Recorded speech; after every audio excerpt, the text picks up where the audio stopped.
The following may contain offensive language, adult humor, and or content that some viewers may find offensive. The views and opinions expressed by any one speaker does not explicitly or necessarily reflect or represent those of Mark Radulich or W2M Network. Please listen with caution, or don't listen at all.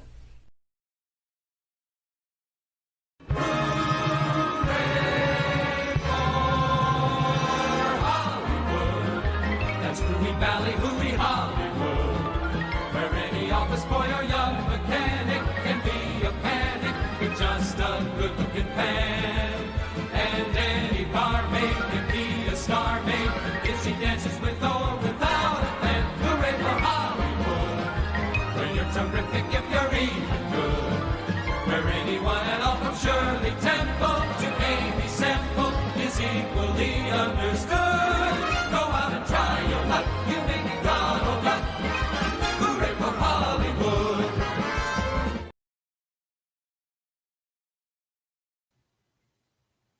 Ladies and gentlemen, boys and girls, children of all ages, you are listening to a Radulich Broadcasting premiere podcast, Damn You Hollywood. And here's your host, Robert Winfree. Yay! You know, given Matthew Vaughn's use of just gobs and gobs of popular music, I was surprised you didn't have one of those ready, but I'll take it.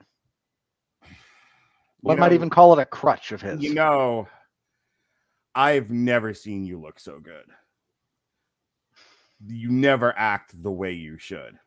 Oh. But okay. I like it. And I know you like it too.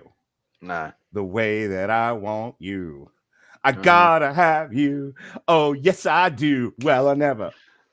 So, okay, I didn't have anything prepared. Don't re-injure your back, okay? Just oh my God. That's why I don't tell you anything. So I didn't have anything prepared. I honestly didn't. And then, but I was like, but I had Talk Dirty to Me stuck in my head, debating whether or not I want to do it at the next karaoke I go to. Naked, clothed, onesie, spooky, or nerdy, or otherwise. And I'm wondering, I'm like, can I pull off Talk Dirty to Me by Poison, or can't that? And I'm kind of like tossing it around in my head. And then you're over here rambling about, is he going to sing to me? I want him to sing to me. I don't want to tell him. I don't want to tell him to sing to me because I'm Robert Winfree about it. But I want him to sing to me. So I needle him in the right direction, he'll sing at me. That's not how that worked. Right? Sure it isn't. Mark, I appreciate that you've dealt with a lot of people who are not nearly as straightforward. I said I feel like I am the passive aggressive magnet. Okay, that's a little bit of projection. All I did was bring it up in relation to Matthew Vaughn in particular, because Matthew Vaughn, since you want to talk about him a little bit tonight, yeah, we'll get there. Has a crutch of throwing pop music into his movies as a, hey, look at this. Yeah, he ain't the only one. I mean, no, he's not, but he's one of them. People think James Gunn invented that shit, and I want to hit her every time she says it. Oh, wait. I want to hit them every time they say it. Hey, what are we talking about tonight, Robert? Well, Mark, we're out of January, and what a wasteland it was. We only did one Damn You Hollywood the entire month of January, or maybe two, but one was like still a holdover from December. One new movie in the entire month of January. Yeah, Beekeeper's still going strong. They're going to tell you everything you need to know about the state of the box office right now. The surprise hit of the year of our Lord 2024, The Beekeeper. Look, if you release something that doesn't suck when everyone else is releasing stuff that does suck, kind of works out in your favor. And now we're into February, which is somehow worse. Yeah, February fell on its dick. February, Mark, I sincerely hope that Argylle is the worst movie we see in this month. It's not going to be. Buddy, we still have Madam Web to go. I'm well aware of that. Thank you. I'm plotting to come down with food poisoning. Why are you eating expired food? I gotta get out of this Madam Web review. You don't understand. Yeah, it's like that. It's not good. But tonight we are kicking off our trip through this portion of the wasteland with Argylle, a movie that I really wanted to like. Argylle is a 2024 spy action comedy film directed and produced by Matthew Vaughn and written by Jason Fuchs. The film features an ensemble cast that includes Bryce Dallas Howard, Sam Rockwell, Bryan Cranston, Catherine O'Hara, Henry Cavill, Sofia Boutella, Dua Lipa. I don't know what a Dua Lipa is. Ariana DeBose, John Cena, and Samuel I was Jackson. told he's in this, but I couldn't see him, and that's the only time I'm going to make that joke. I hope so, because I know somebody else that makes that joke, and you're better than him in every possible way. So don't be that guy. I couldn't help but do it once. I understand. Listen, I sang at you. You made a stupid joke. We did our things. Good night, everybody. That's the experience. Plugs. Its plot centers on a reclusive author who's drawn to the world of spies and espionage after she realizes that a new spy novel she is writing mirrors real-world events. Argylle premiered at the Odeon Luxe Leicester Square in London on January 24th, 2024, before it was released by Universal Pictures and Apple Original Films in the UK on February 1st and in the US the following day. It received generally negative reviews from critics and grossed $35 million worldwide. Can I just start off by saying that this is the first Matthew Vaughn movie I've showed to my kids. I took them to go see this. That's a mistake. And we walked out, and we'll get to it in time, but I want to tell you this first. We had, there's the scene where they're fighting in the hallway with gas masks on, and there's colored gas. Yeah. Everybody, set to popular music. And, we all really like that scene. We clap like the seals we are. It's fine. But, and my son... I would not admit that in public if I were you, but... I'll admit I'll admit to being a seal when I am one. And I was there with children. They're allowed to be seals. So, we clapped and we ate the fish. And then as we're walking to the car, we were talking about that scene, and I said, you know why that scene exists? And they said, no, Father. They call me Father. Because I am. And I said, Matthew Vaughn does a thing in like every one of his movies, and I have to show you the best one. So we get inside the car, and I bring up the YouTube device, and I play for them the church scene from The Kingsman. And my son goes, this is the greatest thing in cinema I have ever seen. Yeah, that tracks. So Matthew Vaughn, known for Lock, Stock, and Two Smoking Barrels, Snatch. He also directed Layer Cake, Stardust. He's the director of the Kick-Ass movies, X-Men First Class. I would say most recently he's known for The Kingsman, Secret Service, The Kingsman Golden Circle, and The King's Man, which Ronnie and I reviewed. Yeah, the prequel, which Ronnie and I reviewed. And it's on TikTok back when I could only do 3-minute clips. But we spent that entire 3 minutes just dissecting Rasputin sexually assaulting the lead of that movie. Yeah. What a scene that was. Yeah. If there's one thing that you and Ronnie will always find a way to talk about when you review something, it is sexual assault. That's what we're known for. Ronnie Sexual Assault Adams. Okay, you have to apologize for that one. That's not necessary. What? Of the Screaming Boy podcast. There, now we're good. So anyway, you spent a lot of time when you guys talked about Barbie discussing that too. Ugh, I don't want to talk about it. I'm very close to never wanting to talk about that movie ever again. So I saw Kick-Ass. I've seen X-Men First Class and X-Men. Well, he only produced Days of Future Past. We've reviewed the Kingsman movies, the Kingsman, like we talked about. He doesn't have a tremendous amount in his filmography. What's your experience with Matthew Vaughn? All right, I'm gonna be the guy. I'm gonna be out in the cold here. I don't like his movies. What a fucking generally. shock! I know plenty of people who do like his stuff, and fair play. I know why they do, and I am not here to tell you. Let's talk about that for a second. What's not to like? If you're the average ham and egger, average film viewer, right? He makes very frenetic, eye-pleasing features with a lot of stylized violence. Yeah. And for people who go to the movies for the kind of jingling keys and bright colors entertainment that SEALs tend to enjoy, what's not to like? He's giving the people what they want. Now, are his movies particularly deep? No. Do they have a tremendous amount of thematic depth? No. But he knows how to swing a camera. He knows how to make use of color paletting. He gets pretty people to do fun stuff. And the people reward him with large box office receipts. Well, Until now. This one tripped and fell. But up to this point, I mean, he was a pretty reliable feature director to put butts in seats. Yeah, and again, I'm not saying I don't understand why people enjoy his stuff. I'm saying I don't especially care for it.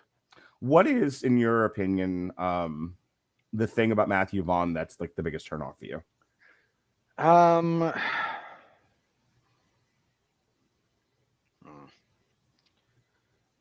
He's a bit style over substance.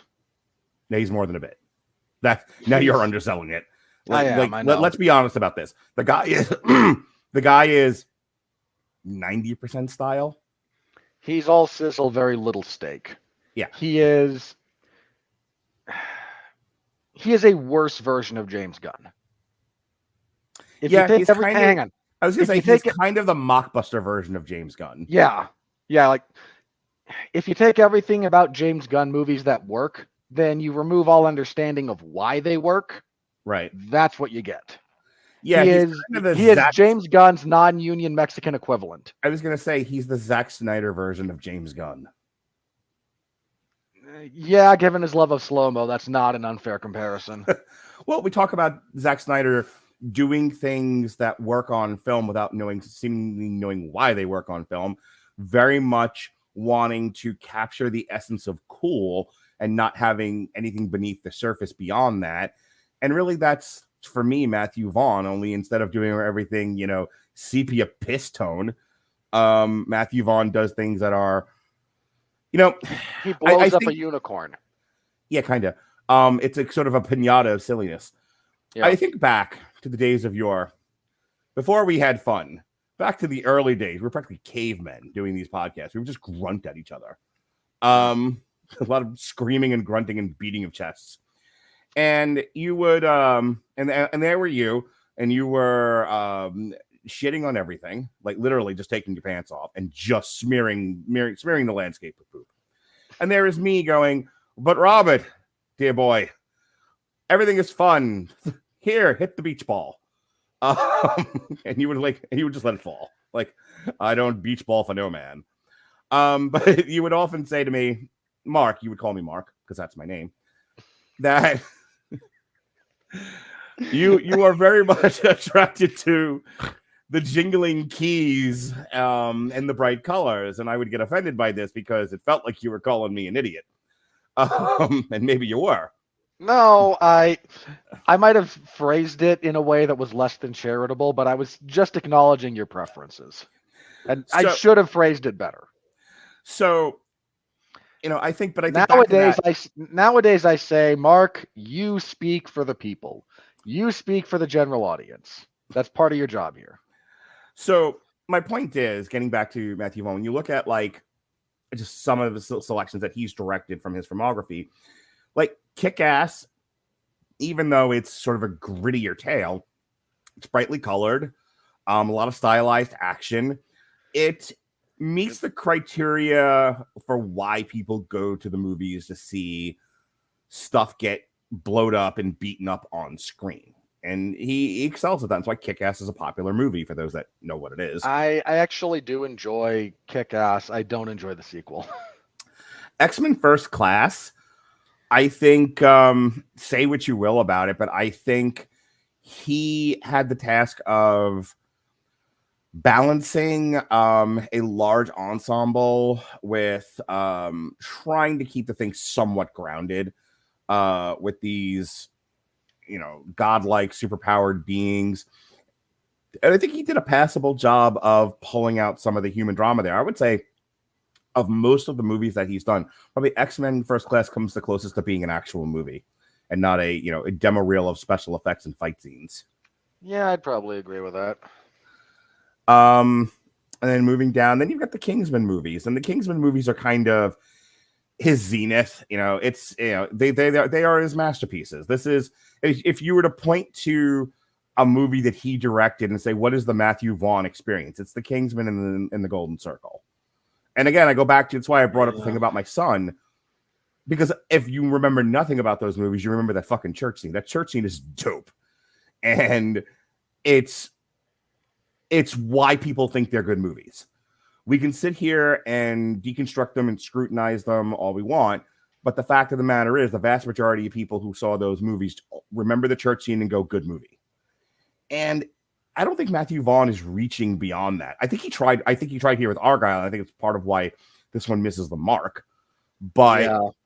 I think when he is just, when he's just making hair metal, when he's just making popular music for the masses to shake, when he's making infectious grooves to make your booty move, people come and people appreciate what he's doing and they don't ask anything more of him. I don't think he's talented enough, and Argylle is going to show that, to reach beyond that. Like, it is like when he's like, I can be Scorsese. No, you can't. No, you can't. You go back to me. Listen, buddy, you're not Brahms. Go back to doing Motley Crue. Anything else you want to say about Matthew Vaughn before we move on? No, I think that's kind of the long and the short of it. Again, I mean, we have friends who enjoy his work, and I wanted to enjoy this movie. I really did. There's not enough creativity going around in Hollywood right now, whether that's the people trying to get things made or that's executives being terrified about investing money in these projects, whatever the case may be. And I feel bad when interesting ideas get made badly, because it just perpetuates here's your 50th entry into whatever stupid IP we've been running for the last 10 years. So two things. One, I think we're about to see, and this is part of it, we're about to see a change in the atmosphere. There's a trend, and it's just now starting. You might not see it yet, but I see the future. Here's what I'm going to tell you. This movie, in part, was financed by Apple. Just like Killers of the Flower Moon. Apple and Amazon and Netflix, all three of them have money to burn. And they don't care. Apple and Amazon, certainly. Yeah. Netflix had money to burn. They might be kind of looking back, and saying, we might want to rein this in a bit. But for the sake of argument, for the sake of this conversation, Apple, Netflix, and Amazon all have money to burn. They can, in theory, take a movie that you and I might argue should have gone straight to streaming because no one in their fucking right mind is going to go see this thing for one reason or another and go, who cares? Let's put it in the theaters. Let's see how much money it makes. We don't care if it takes a bath, because eventually it's going to be on our streaming service. That's why we're making it. It'll be watched on our streaming service. That's been the pattern. We've been documenting that pattern now for the last couple of years. But I think the sea change here is the three biggest financiers of film don't care if stuff makes money in the theater anymore. And the fact of the matter is, they took a known director, let him make his movie. It failed, and we'll talk about this when we get to the critical review. The audience score for this is still pretty high. This is like Red Notice. You remember Red Notice? Unfortunately, we savaged that movie, and it was the most watched thing on Netflix. They don't care. As long as people watch, and they do, then it's a success. And when Argylle goes to Apple Plus, people are going to watch, and that's all they care about. They can afford to essentially throw money away at the casino. They have more coming in faster than they can spend it. So maybe, they take a flyer on Argylle. It hits, great. We're ahead. It misses, who fucking cares? We're rich. Apple TV, everyone. I'm not the biggest. I don't think you're wrong. I'm leery of that being the direction things are going, because Well, you're leery, like, oh no, this is terrible, or you don't think that's what's going to happen as time goes on. The former, much more the former. Okay, Dude, because I'm telling you that's what's happening. You're going to see more. You're going to see more and more big pockets finance films and not give a fuck if they make money in the theaters or not. I'm not really disagreeing with you on. Mm-hmm. I just it bothers me because the rapid consolidation of everything into like 3 tech companies is terrifying. Well, sure. Nobody likes a monopoly. It usually means bad things for the consumers. It means sawdust in your sausage. But, you know, TV rights are not what they used to be. And tech streaming seems to be the only thing stepping in to fill some of that gap after a bunch of companies that are used to fat checks from their broadcast partners are not necessarily getting them anymore. Now we're getting WWE on Netflix, and what a canary in the coal mine, by the way. Like, I don't want to get like we could spend the next hour, and I don't want to. But people are watching to hear us talk about Argylle, so we should get to it. Hint, hint. But I will tell you, this isn't a wrestling fan. This is somebody who casually studies the film and television industry. I don't think people truly grasp the gravity of WWE going onto Netflix and what that means for the industry at large. In that same vein, Amazon Prime has, I think, exclusive rights to stream every Kansas City Royals game this year. Like, sports are going there too. There's a boxing pay-per-view coming to Amazon Prime. I know this because I just talked about it with my girlfriend. And it's like the first one ever. I watched over the weekend the Blutsy fight on Peacock. You know, it was funny because I was telling her PBC had all these different distributors for their boxing, and every single one of them has given up on boxing, and then like 2 or 3 others just stepped up and like, no problem. Well, we got it. It was right there to catch the ball. But yeah, again, your terrestrial conventional distributors are not able to pay what they used to pay for this, and all the tech giants are like, yeah, sure, whatever. Mm-hmm. Give us more. Live in the Amazon universe. It'll be great. Argylle. On that depressing note, more depression incoming. Argylle. In 50 words or less. The worst possible mashup of The Bourne Identity and The Long Kiss Goodnight. Yes, Critical Drinker. We got it. I think he's right, though. I mean, look, I mostly agreed with his review, but like, credit where credit's due. Stop stealing and then not crediting the poor guy. The poor guy. His audience is like poor BC Critical Drinker with 1,000 times our views. Yeah, 2 zeros. Yeah, at least 100. Yeah. So we follow primarily Ellie Conway, a novelist of spy thrillers, and she's writing her 5th book and gets towards the end of it and decides to end on a cliffhanger, and her mother's like, don't do that. It's a cop-out, keep writing, and she's a little bit dealing with writer's block, so she decides, fine, I will go spend the weekend with my parents, and that'll be great. And on the train, she's accosted by real spies, and she's saved by Sam Rockwell. And she keeps interspersing seeing Sam Rockwell and seeing Henry Cavill, who is her fantasy version of her main character from the book series she writes, Argylle. And he saves her and her stupid CGI cat. And he expresses to her that your books are like, you only accurately predicted things. You're more true than you know. You've predicted so many things, and now we think that you're the key to everything. You're the special girl who's the key to everything. Yep, she is all the Jedi. And now I need you to write the next couple of chapters so we can find the MacGuffin to bring down the doohickey, and everything will be great. The evil Empire.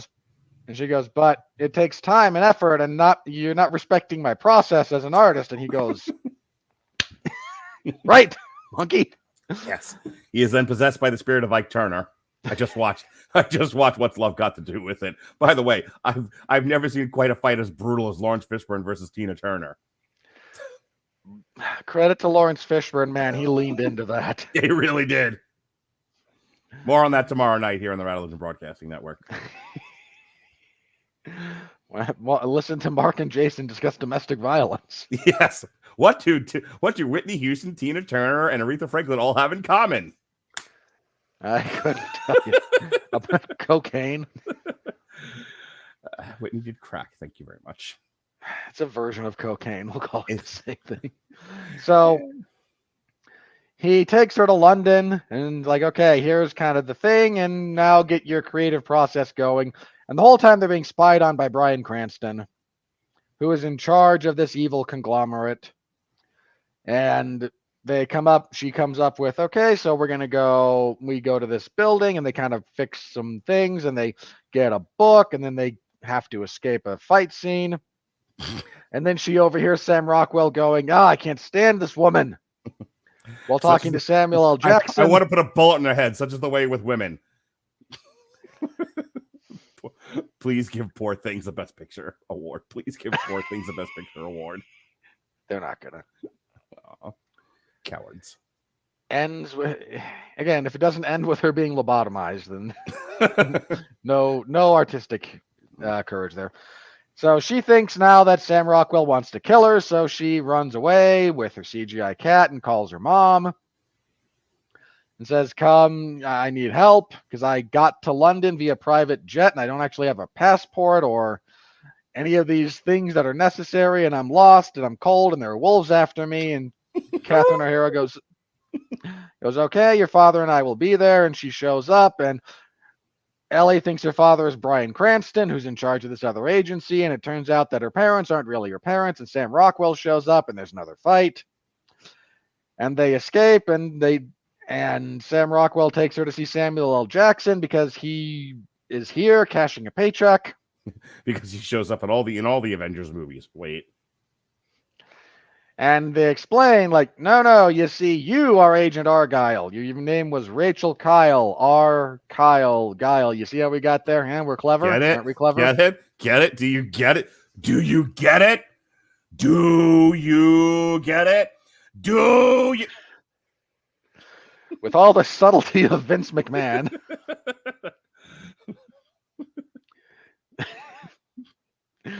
Just imagine the essence of Vince McMahon discussing Sable publicly. That's the subtlety of this movie.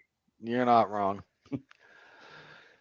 And they explain that, no, you were an agent. You were with us, and we were trying to bring down this consortium, this conglomerate, this whatever. She was the most specialist, most powerful, most smartest, the bestest ever CIA agent in the history of CIAs ever.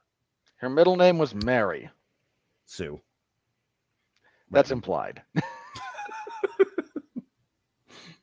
That was her call sign. So Ray Skywalker, go on. The Coven leader calling Mary Sue. Come in.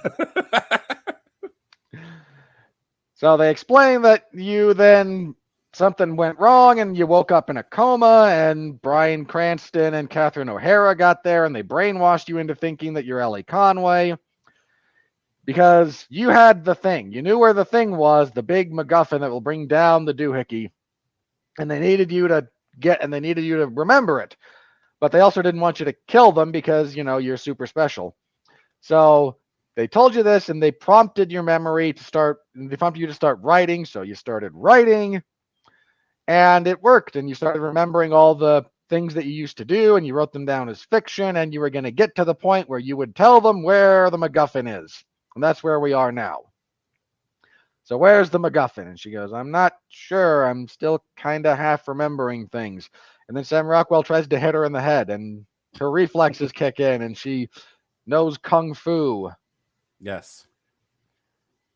And the long and the short of this is they discover that they figure out where the MacGuffin is by decoding the logbook from the hacker that they found, and it's with a person known as the Keeper of Secrets. So off we go to somewhere in the Middle East. Remember how we were talking this movie is mad subtle? And off we go to the Middle East because spy movie, ergo Middle East.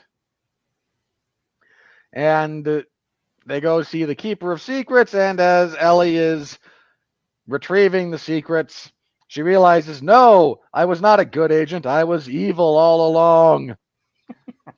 And the FBI knew the CIA was setting them up with the DEA before FEMA came in and ruined everything. And what's going on here? That's not how this goes. Yeah, it is. Oh, come on. The next line was, I know, but when I get bored, I make up my own movie. Damn it, Robert. You're like the Simpsons guy. Fair enough. Run that play again and I'll throw you the ball. So she realizes that it wasn't just a double cross. It was a triple cross, and the FBI was involved. And then the cavalry came, but it was too late. But then the dam broke. Yeah, it really did. The dam of my patience with this nonsense. So they get drugged and taken back to the agency, and Ellie kind of remembers being Rachel, and she pretends to be evil, and she shoots Sam Rockwell in the chest, but doesn't actually hit anything vital, apparently. And she tries to send the list of everything that this group is up to Samuel L. Jackson, because he's just chilling, watching basketball in the French countryside like you do. And we get our big, stupid action sequence with Sam Rockwell and Bryce Dallas Howard shooting their way through rainbow-colored gas. But wait, because Matthew Vaughn had to double down on the stupid big action scenes set to wonderful music. There's a scene, because what we find out is this base is mobile, don't you understand? It's on a super tanker. Yes, and they've shot several holes in the pipage, and so crude oil is spilling everywhere. And so she takes a pair of blades, makes ice skates because she's an ice skater.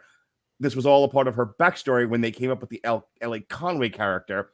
So she ice skates around the oil and shoots an army full of men. And the ones she doesn't shoot, she just takes out physically.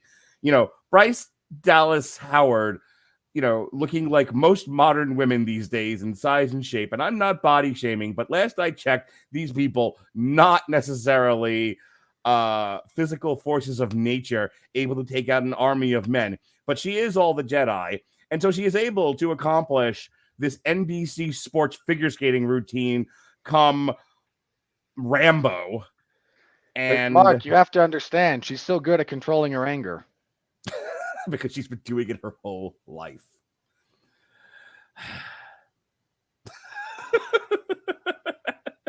And somewhere in the midst of all this, she taps into her the memories of her ancestors, whereby she can then... Have we referenced all the stupid things Disney's done recently yet? We're getting there. We're getting close. So she kills a bunch of people while ice skating on oil, and all I could think about was this was so much better when it wasn't a CGI mess and Jason Statham was doing it in the first Transporter movie. Mm-hmm. They're trying to send the file, but they can't because reasons, so they get up on top of the ship, and Bryan Cranston gets shot somewhere in the vicinity of all of this. They go up top, and Catherine O'Hara plays Mambo number 5, and this is some trigger within the mind of Bryce Dallas Howard to revert to mind-controlled. And I swear I've seen this done better too. And then she fights Sam Rockwell, and she shoves a stick into the vent, and it explodes right in her face, and bad CGI, and she does a backflip and then falls from low Earth orbit, but is saved by Scarlett Johansson. No, wait, sorry. Wrong one. They fight, and then a long-thought dead member of their team shows up and bashes Catherine O'Hara in the skull with a pipe wrench. And all is saved. They transfer the file. They drive off. They blow up the ship. Ellie writes the last book and is prepared to sign off on everything. And then Henry Cavill, by God, with the worst hairdo imaginable. Yeah, Henry Cavill with a mullet straight out of the Iron Claw shows up. You are not kidding. And it intimates that there was actually a real Agent Argylle the whole time, not the Argylle false memory that she was dealing with, but a real Agent Argylle who worked with the Kingsmen. And we get a mid-credit scene to that effect that might also be a trailer for an in-universe movie adapting these books. And That's almost as stupid as the ending of Babylon. Okay. I loved this movie. No. Just kidding. Sorry. Your brother, also a lot hotter. You're welcome, sir. All right. The first half of this movie sucks. You and I are going to disagree on this. I'm sorry. I was bored to fucking tears until the reveal that she's a CIA agent. Then I was interested. I'm just gonna say, like, you and I had almost inverse experiences with this. That's fine. You can tell me why you like the first half better than the second half once you get to it. But I was bored and restless and checked out of the first hour or so of this movie. One, every woman I've ever seen on a dating site who won't leave her house but wants a man is not interesting to me as a character. Just living alone with the cats. Like I get like the fish out of water. Like the critical drinker mentioned Romancing the Stone, which if you don't know what Romancing the Stone is because you're not 100 like I am, it's a great movie with Michael Douglas where he plays an adventurer and he's I think it's Sybil Shepherd. She's dragging around Sybil Shepherd through the.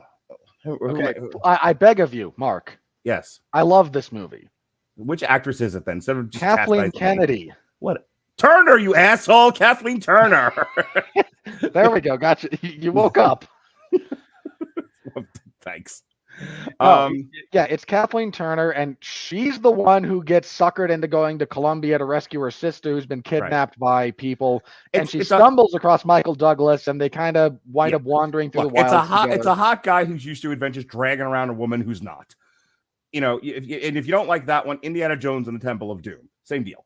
There's always a rugged man dragging around a hot blonde who don't want to be there. If you haven't seen Romancing the Stone, look it up. Great movie.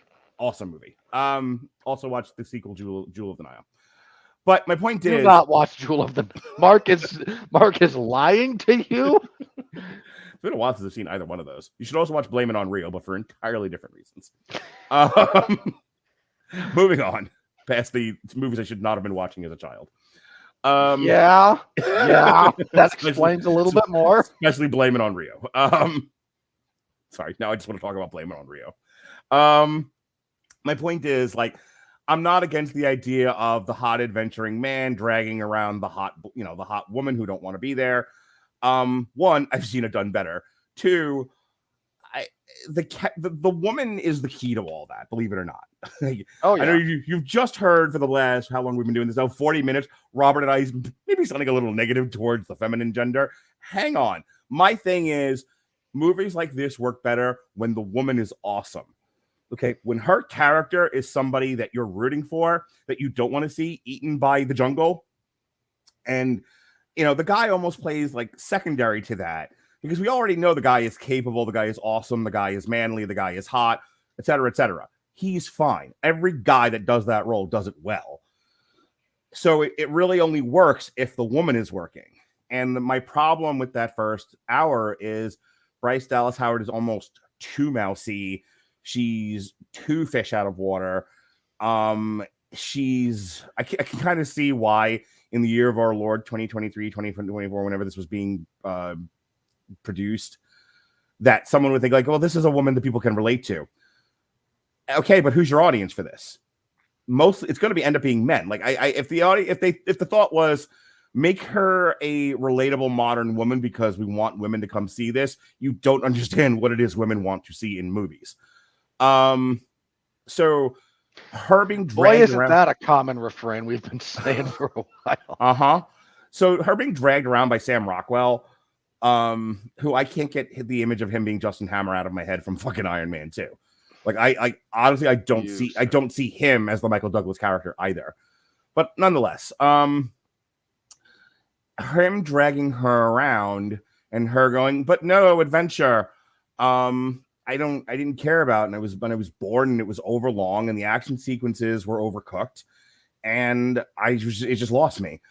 When the movie becomes about her identity and her trying to figure out who she is and what she is, and the action kind of gets going in terms of the plot, I was a little bit more into it. that doesn't mean it didn't have problems either. This movie clocks in at like 2.5 hours, I think. It's north of 2, and Yeah, boy, does it not need it. Yeah, okay, so it's 139 minutes, so 2 hours and 20 minutes, and oof, 20 minutes too long by far. I mean, you could probably shave even more than that off of this, but almost certainly. I mean, like, and even if you want to be overindulgent and all Matthew Vaughn about it and keep the stupid action sequences, which were kind of the best part of the movie for me, it's still like we needed to get to the reveal quicker, and then we needed to get some of the more like expository stuff faster. We needed to get the action going after the MacGuffin and whatnot faster. Like he's spending so much time on everything like it's Lord of the fucking Rings, and I'm like, I don't know why. No one cares about any of this stuff. And the fact that you took as long as you did to get there didn't help your case. We're all just kind of Bart and Lisa going, come on, get to the vroom vroom already. And he takes forever, which dragged the movie down. Like I said, I was there with a 13-year-old and an almost 10-year-old, and they kind of had the same thing as the almost 50-year-old. Let's get going. Once we have that reveal, I was pretty much okay. I mean, I liked the idea of when she gets to the Middle East and the reveal is she was working for the bad guys, and now the audience is like, well, is she a bad guy or isn't she? You know, I think that was an interesting hook for the movie. Could have been, I think, in better hands. It could have been handled a little bit more deftly, but it's Matthew Vaughn we're talking about here. So it's kind of clumsy, but and way too broad for what they were trying to accomplish. But I mean, it was something, at least. It was something other than vroom, vroom, boom, boom. My favorite part of this movie, by far, is the colored gas gunfight scene in the hallway. And it's one of those where it's an unapologetically stylized action scene. And honestly, it got the biggest laugh out of me, the biggest smile. My kids were jumping up and down in the seat, and they were kind of having this similar experience to mine. And I kind of elbowed my son, and I was like, this is a Matthew Vaughn thing. Thus me then showing him the church scene from The Kingsman. However, doubling down and then doing it again with the oil on the floor as an ice skating scene. Look, if you want to cast chubby Bryce Dallas Howard as your action lead, do her a favor and don't do that to her. That didn't help things at all. You can kind of get away with it with her kind of dancing. By the way, Dancing Queen would have been awesome for that scene. But they've done, with her dancing in the gas. I refuse to acknowledge ABBA as anything other than trash. Good for you. You do that scene with her and Sam Rockwell, and they're dancing and shooting, and there's gas everywhere, and it's fun. It's almost psychedelic. That's fine. That works. That's kind of artsy. Her ice skating around, killing and shooting everybody, it doesn't work. It did her body no favors. It made her look dumpy and stupid. Not to mention the fact that she's doing it in like a ballroom gown, which was even worse. That whole dress that they put her in for that last bit, that I don't know what. Could we not take 10 seconds off, like her go in a room, fucking Clark Kent that shit, and come out and she's like in a proper uniform or something? Like, I don't know, jeans and a t-shirt, something like that was asinine. And I don't mean like it's not believable. I mean like it did no. When she's walking around the Middle East and she has it on, that's one thing. When she's doing the dance with him in the hallway, okay, I can kind of see that because he's in a tux, she's in a gown, they're dancing and killing people. That aesthetically works. You don't go ice skating in a fucking ball gown. It sounds dumb and like I'm nitpicking, but you know what? Aesthetic counts. Visuals count. These things matter. Look, I'm not gonna body shame Bryce Dallas Howard. No, this isn't a body shaming thing. No. I know it's not, and I'm echoing your point here. She put on a chunk of weight recently over the last like 3-4 years. If she's happy and healthy, and health is, we all like to pretend that aesthetic plays a role in health, and I'm not saying she was chunky on Black Mirror, and I didn't bring this up not once. I don't care that she's chunky. That's like not the point. And I know that's not what you're saying, but for the audience, I just really don't want to drill this home. This isn't about her being chunky. This is about her not being properly dressed. And when I mean that, like the costuming failed, the costume department failed her in this movie. Yeah, 1,000,000% yes. there were decisions made there with with the costuming that just like, really? You're trying to make this woman look like a square? Like, what are we doing here? Right. Because Okay. In a different movie, the girl tears part of the dress so that she can move in it. Because I don't know if you've ever... Look, we all know that Robert likes, when the lights are off and the doors are shut, likes to put on women's clothing and prance around the house to, various soulful R&B. We know this about you, Robert. But when you're doing the jujitsu, you don't keep the dress on, right? You hike it up a bit. Please put the weapon on. We're on the air. Look, in another movie, the girl always tears the dress so she can move in it. You can't You ever seen women? Has anyone watching this podcast ever seen a woman before? You can't move in a fucking ball gown. It's not how that works. You're certainly not going to go ice skating in it. You ever see actual ice skaters? They're not wearing shit like that. They're wearing tights and a leotard and, ugh. No, I don't disagree. And again, my gripe with this is not that. For the record, my brother is married. He is lying to you right now. Oh, don't believe the hype. Be nice to him. He's young. And there's hope for the youth. Okay, moving on. My point is just if she put on some weight and is, again, happier, healthier and whatnot, then hey, Godspeed, man. No problem with that. Maybe action-centric roles aren't a thing you take when you look like that. And I'm okay with her even in that, but don't do the ice skating scene is my point. Not that way, at least.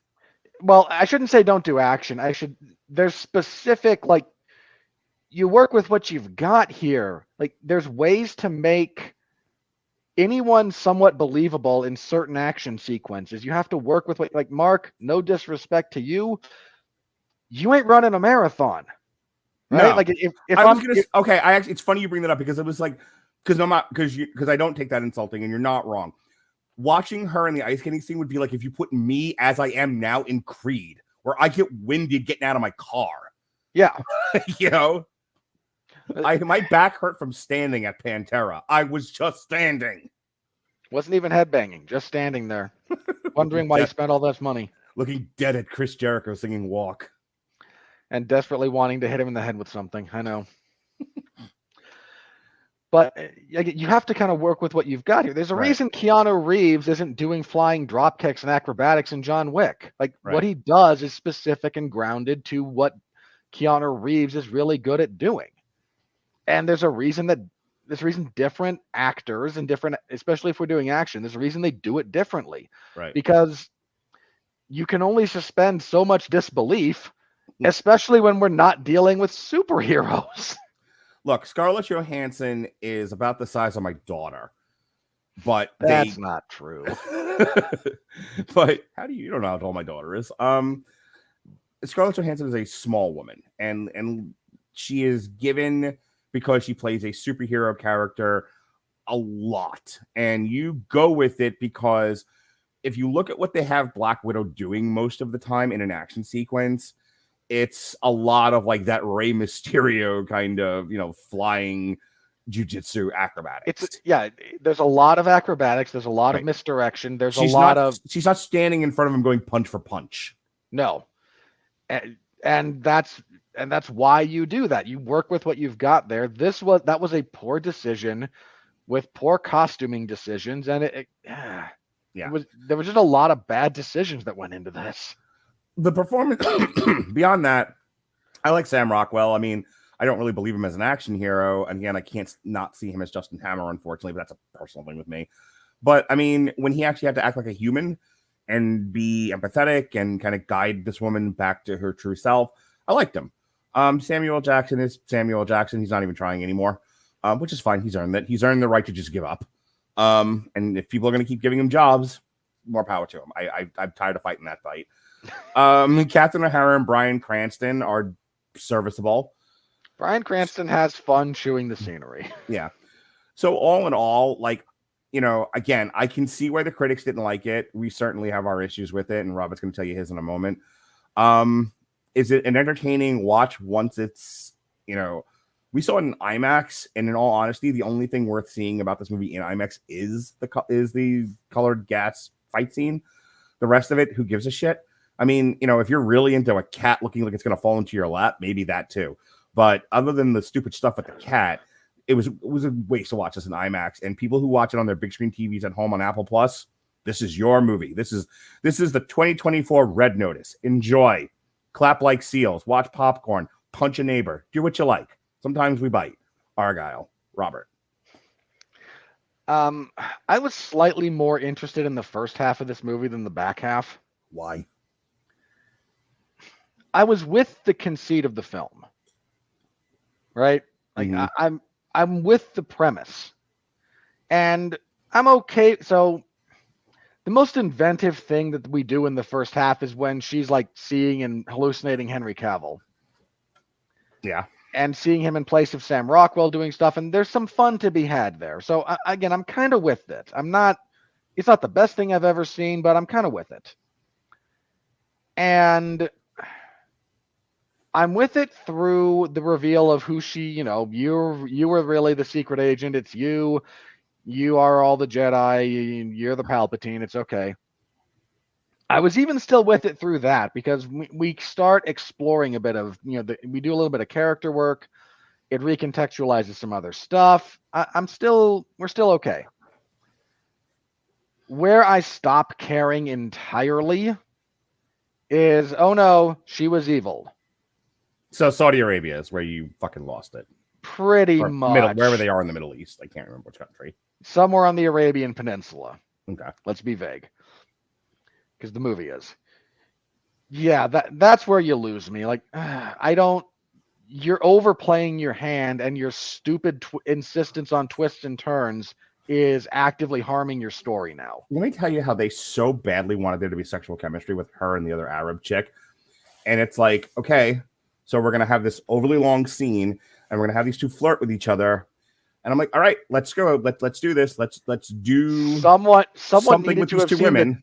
Someone needed to have seen the dailies from that and cut that in half and made it purely transactional. That did not work. But that's my point. Like, they so badly wanted that lesbian energy between those two, and they don't have it. Like, for all my comments about Bryce Dallas Howard, she also doesn't give off lesbian vibe. Like, definitely, single cat lady, sure. Hang on. Despite being cat lady and wearing flannel for much of this. Yeah, still, no, I'm not getting it. And there was no sexual chemistry between those two. So instead, you're watching the most overly long speed date in history. It's awful. Yeah. Like, it's you're right. Somebody should have seen that. Like, whatever it is we're going for here, it's not working. Cut this. Yeah, 1,000,000%. And then we get into the stupid. And I get that some people like the stupid. I'm not one of them. Are you talking about fight things or just the CIA knew the FBI was setting them up with the DEA? Just all of it. Okay. Narratively, it's stupid. Because, again, we've taken like 18 left turns, so we're back pointed the direction we started, having accomplished nothing. Make the next 4 left. That's a circle. Yes, exactly. Then you get the stupid action, and I'm sorry. I know people liked it. I hated it. Okay. I've seen the stupid, colorful. The drinker said the Suicide Squad did it better, and he's probably not wrong. He's right. And I didn't like that movie all that much either, but that iteration of this is better. Yeah. I hated that movie too. But, Okay. But again, like, if you want to see that scene done better and less time wasty, part of what they're going for also doesn't really come across. And as stupid as that scene is, it's meant to reflect how she's imagining it more than reality. The problem is that's done poorly. Yes. I only realized that after we cut to Bryan Cranston watching them do this, and it looks nothing like what's going on screen. Yeah, there needed to be more cuts of that. Like, what the fuck are they doing? Like, oh my God, I can't believe they're winning. Like, they needed to keep cutting the Bryan. So there's another movie. I can't remember it off the top of my head, but there's another thing where, like, you're watching the hallucination and then they cut away from it to somebody watching the hallucination, and it's, you know, and it's like quiet and it's nothing like that. They're going, what are they doing in there? More of that. Yeah, like that's kind of what needed to go down here. Mm-hmm. And then the CGI. First of all, the CGI in this movie, start to finish, is just not good. You CGI'd the cat. I can't express this enough. I get that working with animals is not the easiest thing in the world, and you throw this cat around a lot, so you're not trying to piss people off, but you CGI'd the cat. I like the drinker pointing out that, like, is the inclusion of the cat in as much screen time as this movie does to attract women? And what a demeaning and what a demeaning assumption about women. I know they're typically not interested in this genre, but what if we throw a cat around? Then the women will come. It's like, ouch. Like, I haven't seen a fundamental misunderstanding of women in quite some time. That's impressive. So and then the CGI in the ice skating scene is just bad. Like, it's so bad. People who don't usually complain about bad CGI are complaining about it. It made my eyes bleed. It was awful. And when I say the whole thing there is CGI'd. Okay, I have to reference this because my brother just brought it up. Should have used dogs. They're a lot more sturdy. The only thing in this movie that kind of got a chuckle out of me is when Sam Rockwell says to her, "You hate spy novels. You think they're schmaltzy, you think they're trashy literature, and you're a dog person." And Bryce Dallas Howard looks like he told her she was in the Hitler Youth. Like, you could not have wounded her more in that moment than to say you're a dog person. So again, that got a chuckle out of me, but that entire bit with the oil is so painfully obviously CGI'd.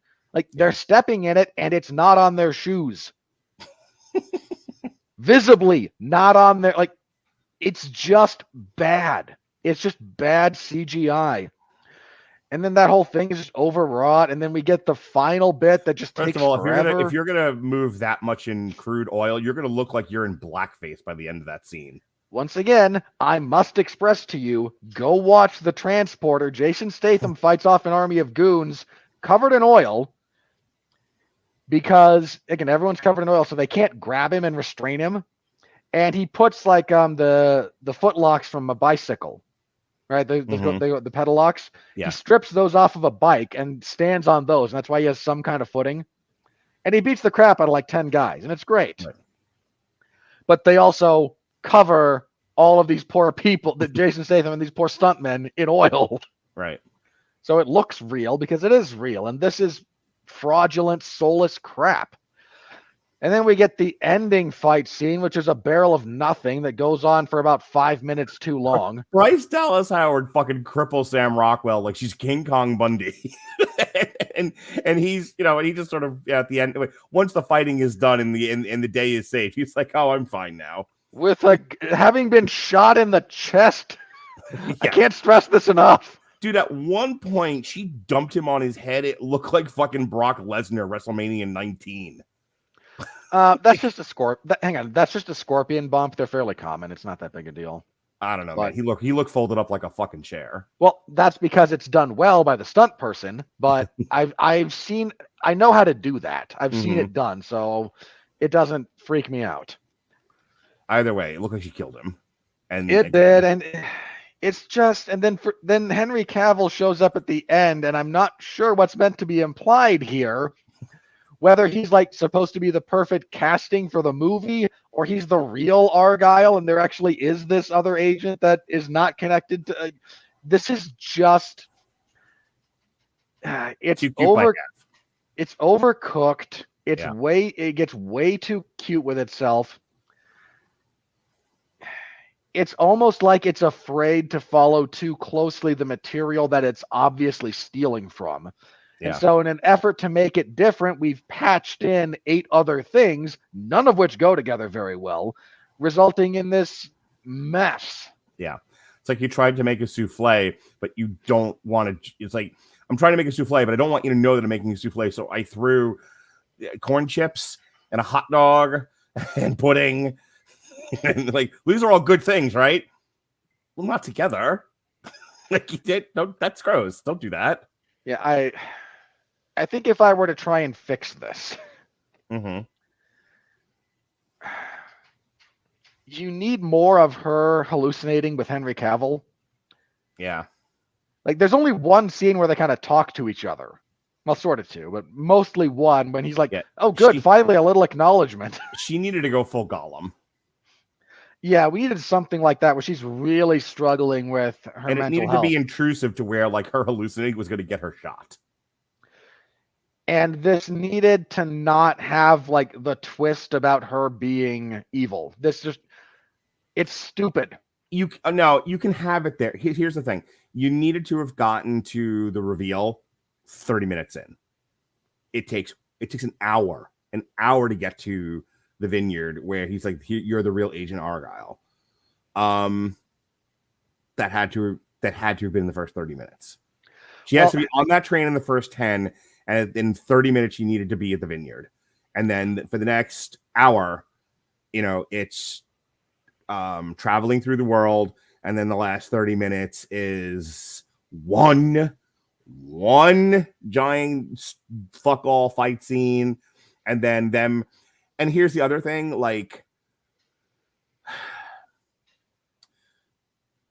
Catherine O'Hara needed to have her mind controlled the whole time at the end of that fight, but Sam Rockwell, and I'm going to say this, and people in Hollywood are just going to set themselves on fire. I'm going to say something controversial. This might get me canceled. Sam Rockwell needed to beat her. He needed to send the file, and then the chick who was dead cracks Catherine O'Hara over the head, and then she wakes up and she's like, oh, did we do it? Yes, we did it. Like, she needed to be saved at the end by Sam Rockwell and the other gal. Instead of, she gets to do this, and this is the problem with we had the same issue with The Little Mermaid, where you gave everything to The Little Mermaid and Eric is just like an extra appendage doing nothing, just marveling in the wonderfulness that is The Little Mermaid. And here you gave everything to Bryce Dallas Howard, and all Sam Rockwell does is bump for her. It's like, I might rework that just a hair, but I like your idea. Yeah, Catherine O'Hara keeps the mind control going, and Rockwell like sacrifices offense on her to be able to break the mind control. Your other character being reintroduced should be reintroduced, like saving them after the timer is set that's going to blow up the ship. Right. Like that, there needs to be, like, if you're going to reintroduce that character, that's how you do it. Like so Sam Rockwell heroically stops Catherine O'Hara's mind control. Then Bryce Dallas Howard can restart the transmission, and there's also and now we've started. He was going with this, like he needed to have taken out like kick her down a flight of stairs or some shit, and then go after Catherine O'Hara, knock the box out of her hand, and now they're too far away from Bryce Dallas Howard, but the mind control is off of her, and she can go and then run and go send the file before it's too late. And again, and somewhere in here we need to have started a bomb that's going to blow up the ship, and their thing now becomes, well, we sent the file, I'm okay if we die, and then our other friend shows up and that's where you reintroduce them, so their hero moment isn't stealing anything from either of the two characters you actually spent time with. Right. And it still makes sense. Like, wait, how are you alive? Well, the explanation for why that character is still alive is whatever, it's fine. And then everyone escapes and everything else, can still kind of work. It's just,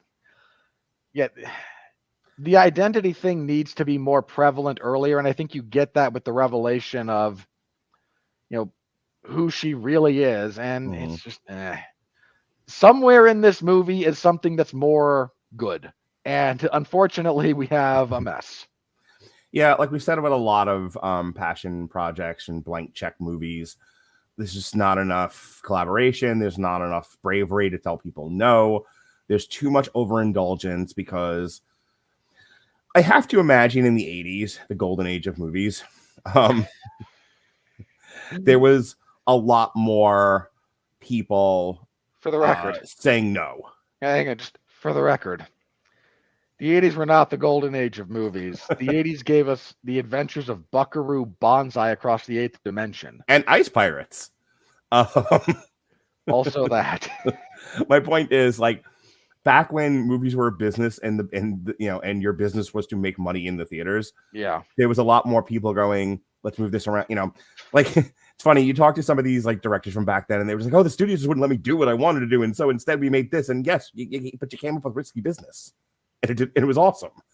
Like, it was such a problem. We had so many problems on set, but okay, but you ended up with Ghostbusters. Like, stop crying. Like, that's part of the process here. Well, that's part of the problem. People at this point, and this is not unique to film, but I'm going to couch it in the film world. All they care about is having a good time with the process, not a good end result. When back in the day, it used to be that you deal with a terrible process if the end result was really good. I can't remember what movie it was, but it was just like the worst production ever. But the movie turned out awesome. But like it changed everyone who worked on it as people. Like, it was like, well, I mean, I was like, everyone who worked on this particular film, I was a man once. Like, when it was over. You might be thinking of Apocalypse Now, which maybe, yeah, which like ruined, absolutely ruined Francis Ford Coppola. Yeah. So, my point being, and then we can move into the money.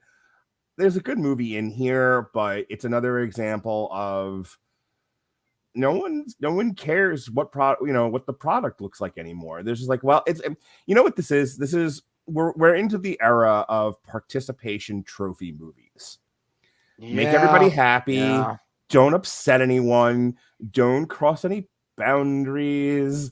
For the love of all that's holy, don't care about what you're doing enough to yell at someone for not doing their job right. You don't need audio being leaked. You don't want to make anyone uncomfortable. Make sure you know their pronouns. Just everyone have a nice experience. And if your movie flops, it's okay. We'll just throw it on a streaming service and everyone will watch it at home. It's fine. No reason to get, I don't know, emotional about it.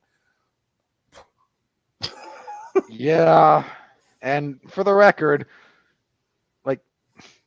if that comes across as an over unfair, maybe even critique of the world at the moment, Mark and I don't usually go down that road very often, but a couple of the last movies we've reviewed, like, you hit the nail on the head there, buddy. I'm going to say to the people what I said to an ex-girlfriend a couple of months ago. I see patterns. I don't always speak them out loud because it upsets people and I don't want to not have friends and family, but I can see through the code of the Matrix. I can't unsee it. And on the occasion that I lose my patience and have to scream it out, I'm going to tell you an uncomfortable truth. That's where we are with film right now. We are in this place of give everyone a participation trophy, don't upset anybody, and the products are suffering for it. Argylle. And with that said, you're not wrong. Here comes not a lot of money. We're in the money. We're in the money.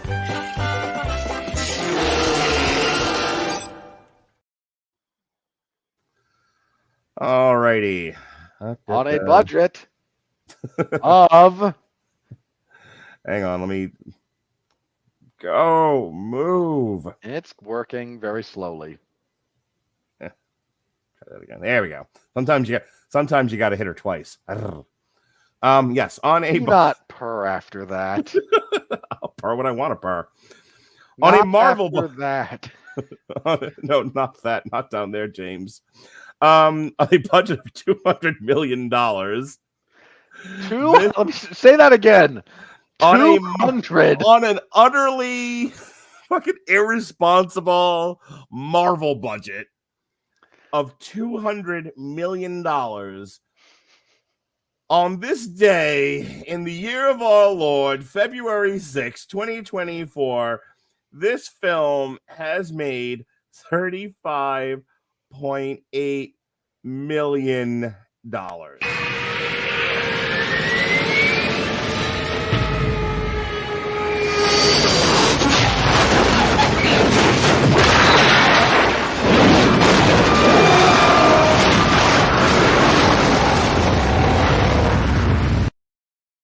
When I play the full clip, you can almost hear the sound of a woman screaming. That's the executive that fucking gave that budget. That is awful. It's Kathleen Kennedy pointing and going, see, I'm not the only one who's stupid enough to do this. See, it's okay to throw piss money away. And then Disney goes, well, after we're bought by Apple, maybe, but you won't be here by then. As of February 6, 2024, Argylle has passed 18.5 million in the US and Canada and 17.3 million in other territories for a worldwide total of 35.8 million. Ugh. Variety noted that for a traditional this thing, okay, 200 Hang on, million it says in it right here. production. Variety shut up. Variety noted that for a traditional studio release, the film would need to gross around 500 million worldwide in order to break even. I was going to say, like, a $200 million budget, depending on the budget of the film, you can make reasonable assumptions about advertising. If you spend, say, 25 million, if you spend 100 million or less, you're usually going to spend the production budget again on advertising. If you're spending 200 or 300 million, you're probably going to go half. Looking squarely at Little Mermaid, Indiana Jones, and Black Panther 2 on those spending figures, by the way, and suddenly you realize how much money's been flushed down the toilet. Yeah, I only bring that up in part because Matt Damon discussed this not too long ago.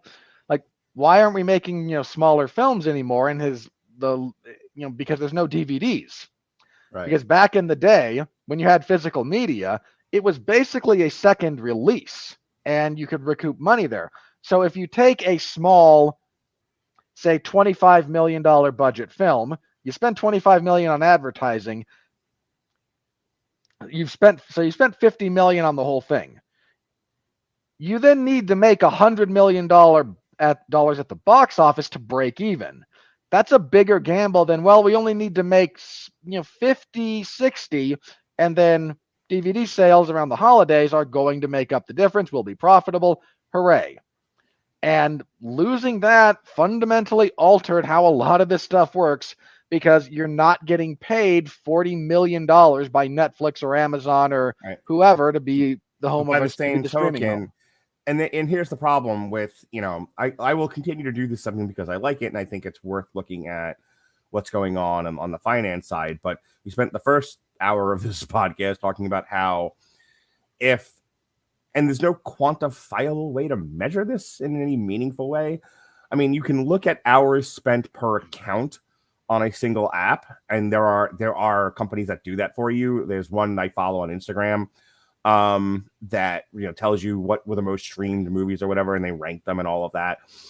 So like for Netflix, or in this case Apple TV, there's people looking at how much time is spent on the app and what was streamed and for how long. And I guess the problem is, like, you buy it, the amount of people buying DVDs, that's measurable, and that and that there's a stream of income from that. With Apple TV, you get a flat rate of people who are subscribed to the thing, and then it kind of, as we've seen with other streaming services, that's it. Kind of whoever's subscribed now, it's kind of all it's going to be. People, you lose people, you gain people, and you just sort of stay at the same level for the most part. Like, you're not going to have this huge upsurge of people, especially when they're giving this shit away for free. If you're like a T-Mobile subscriber or some shit, like, you get an Apple TV subscription at the bottom of a Cracker Jacks barrel these days box. Like, they're giving away Netflix subscriptions with your T-Mobile bill. Like, if this movie is like the most streamed thing on Apple TV Plus, how then does that translate to revenue? And I feel like the answer I'm going to get is phase one collect underpants, phase 3 profit. Here, if you want to know the way it's going to be, here's the answer. And we're not there yet with a lot of these, but the answer is going to be ads. Yeah. The answer is going to be we sell commercials. I hope there's a mid-roll ad in the middle of the podcast right when you say that on Spreaker. It could be. Who knows? But like, that's the direction this is going, because if there's people are spending that much time on your app, you have to monetize that somehow. Right. That's how, dude. Amazon makes more from advertising than they do from selling stuff. Yeah. The internet is nothing but billboards. That's all it is. That being said, Futurama pegged that 2 decades ago. In the U.S. and Canada, Argylle was projected to gross 15 to 20 million in its opening weekend. The film made 6.4 million on its first day, including 1.7 million in Thursday night previews, and went on to debut 17.5 million, topping the box office. So the Hollywood Reporter noted that if legacy Hollywood studios released a 200 million movie with results like these, they would be skewered. Well, yeah, we've been talking about that. Hang on. No. We were here last year when they weren't. Well, Access media shills. Mark and I were happy to skewer them. Yeah. All right. This past weekend, Argylle was the number 1 movie of the weekend. Small victory. Very. Number 2, The Chosen, season 4, episodes 1 through 3 it was a Fathom event, and it was the number 2 movie. The Beekeeper fell from 2 to 3 in its 4th week. Wonka. Well, look, man, we joked about it, but The Beekeeper's doing solid business. Yeah. Wonka, 8 weeks out, fell from 3 to 4. Migration, 7 weeks out, 4 to 5. Mean Girls, fucking plummeted. Nobody saw that to begin with, and then it dropped like a rock. 4 weeks out, it fell from 1 to 6. Anyone But You, 5 to 7, which is apparently pretty solid from what I read on Twitter. American Fiction, which I reviewed with the movies that don't suck and some that do, guys, went up. Because it's an Oscar nominee, so it's getting more screen time. Went from 9 to 8. Poor Things, same, but fell from 6 to 9. Yeah, Poor Things dropped. Aquaman, currently on your favorite streaming service, dropped from 7 to 10. Aquaman, about as relevant as my underpants. All right, Jungle Bunch, Operation Meltdown, debuted at 16. Scrambled, which I've heard some interesting things about, debuted at 19. The Promised Land, 27. Fitting In, 30. How to Have Sex, 31. Bushman, a 2024 re-release, 47. Skin Deep, 52. Disco Boy, your favorite comic book character, that fell to 53. All right, our debut at 53. All right, worldwide. Just want to check in, just because I know that there was movement. So let's look. Mark is just here so we can all dance on a bunch of graves as Wonka just keeps slowly, desperately inching higher. Wonka, now the number 7 movie of 2023, beating The Little Mermaid. Hang on. Little Mermaid, your $250 million bomb, beaten by Timothée Chalamet's weird face singing terrible songs. Wonka beat The Little Mermaid, Mission Impossible, and Elemental. It's not beating. Okay, for the record, Wonka's not getting another 120 million out of this. Yeah, so I think we can stop doing this week. But hey, Ant-Man and the Wasp: Quantumania, number 11. Like you are just the Schadenfreude that you spewed in our group chat when Wonka finally knocked that thing out of the top 10. We talked about the Beekeeper too. When Wonka did it the week that we talked about the Beekeeper, and and you and I had that fist fight about it. But I want to draw attention to this because we already talked about that. It's not in the top 10 anymore. And I'm like, finally, Chris Bailey. And you're like, why do you care? And I'm like, because I'm Mark. But here's what I want to talk about right now. It's maintained its spot at number 11. Like, this thing is just hanging on. Hang on. Stop for just a second. Yes. What else that was released in 2023 is going to climb up and beat it? Well, here's the movies currently doing worse than Aquaman. Meg 2, Indiana Jones, The Hunger Games, Five Nights at Freddy's, Creed 3. Hang on. For the record, so we all understand how badly Aquaman didn't beat John Wick. The Nun 2, Taylor Swift, Sound of Freedom, Wish, Python, Migration coming in at 26. Dude, Wish is at 24. Oh, God. Speaking of The Marvels, number 30. There we go. Wow. Do you see that The Marvels barely beat Paw Patrol? It got beat by Trolls Band Together, which was seen by like 4 8-year-olds. Yeah. How people are not getting beatings at Disney, that's beyond me. All right. Worldwide currently is The Beekeeper. For 2024. Yeah, for 2024. Boy, this is depressing. It's currently at 122. Mean Girls is at 92. Night Swim 43. Argylle debuting at number 4 on the charts at 35. Alienoid 10, and no one gives a fuck about the rest of these. I saw ISS. It's all right. Kind of boring. That's at number 11 right now. It's 6 million. It's beating the Book of Clarence, which I'm sure thrills you. That made about I would 5 have million. to care about the Book of Clarence for that to be true. Yeah. Anything else? It's raining men. Hallelujah. Well, look, we're no. still very. Here's why I say this is depressing. We're a whole month into this year. Yeah. And you've got one movie with 100 million and nothing else especially close. Right. And the drop from like 2 to 3 is 50% less. Yeah. So coming up in the month of February, next week, we are going to do Lisa Frankenstein. I think that's Neon. It's either Neon or Focus. I don't remember which. It's one of the. It's a steaming pile of crap, is what it is. Oh my god. Hey, let's all pretend Diablo Cody doesn't suck out loud. So we're gonna talk Lisa Frankenstein next week. I want to say that's like the only movie of. Actually, let me look real quick. List of films 2024. Yeah, let's see what else. Let's see what else is coming out next. I honestly need to keep rechecking this because they keep moving the fucking movies on me. This is a ever shifting thing. Yeah. All right. So next week, this Friday coming up, we've got Lisa Frankenstein, and that is really it. Maybe that's in wide release. Oh, it's Focus Feature, so it's another Universal one. I suspect that'll be the number 1 movie of the weekend. There's a bunch of stuff coming to streaming this week. Upgrades on Amazon. Suncoast is on Hulu. There's a movie coming out by Republic Pictures called Air Force One Down. Lola from Vertical Entertainment and Marmalade by Signature Films. So it's a lot of like indie stuff. The next big weekend is the Valentine's Day week releases. Actually, on Valentine's Day, we got It's a fight between Madam Web and Bob Marley. No, Mark. Let's talk about the real fight that week. Between me and you? No. The real fight is between theaters and apathy.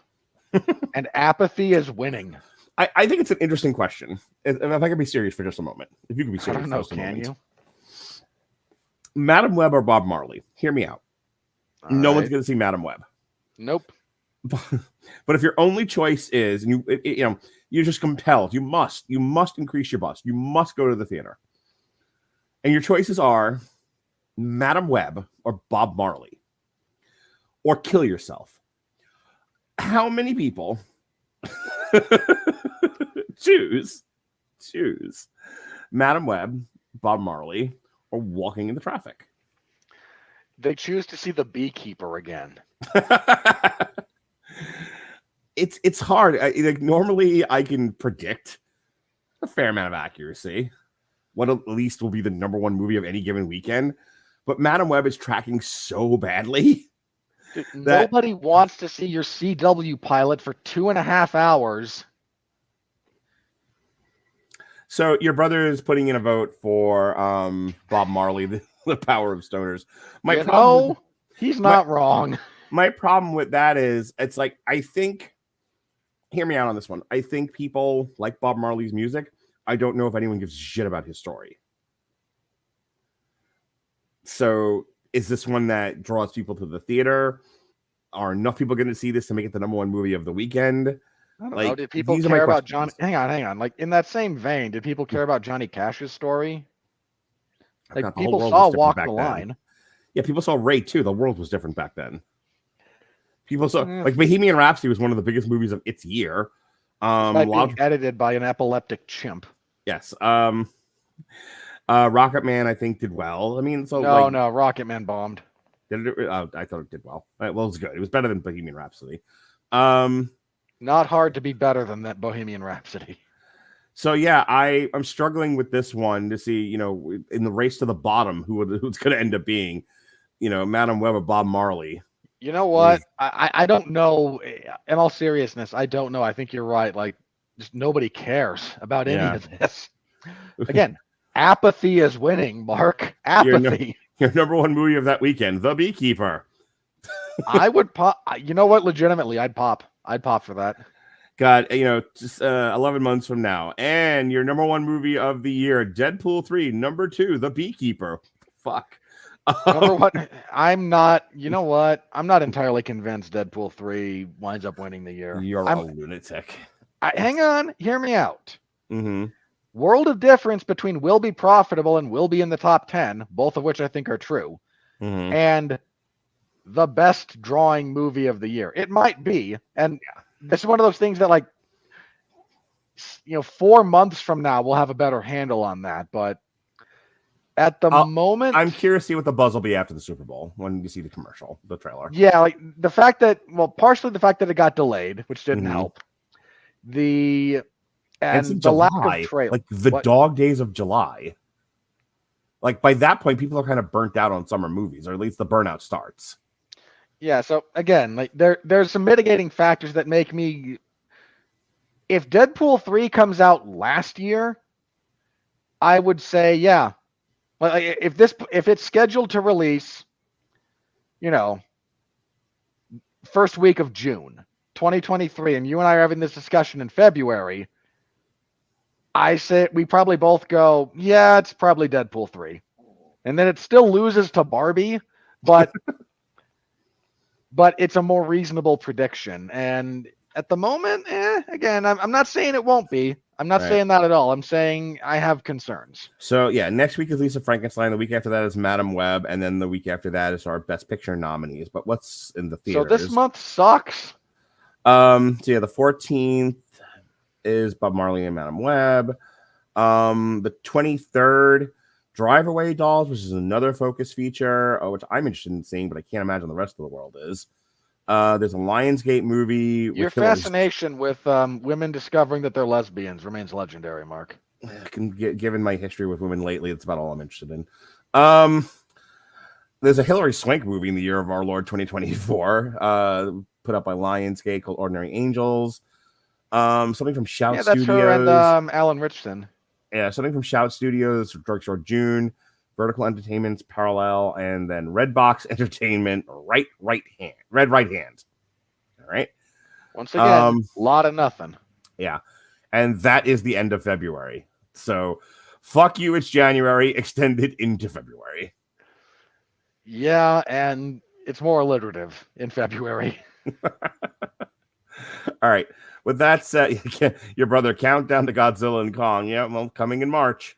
I'm not even looking forward to that at this point. Well, no one's surprised by that. But all right, folks, the final portion of our podcast, the critical review.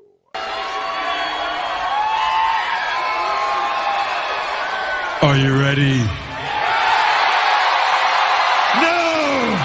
I said, are you ready? No, God! No, God, please, no! No! No! No! What I'm fascinated by, so it's 34% rotten. The Wire. It's 34% rotten, but the audience score is 71%, which is what I was talking about before, where that kind of tracks for me.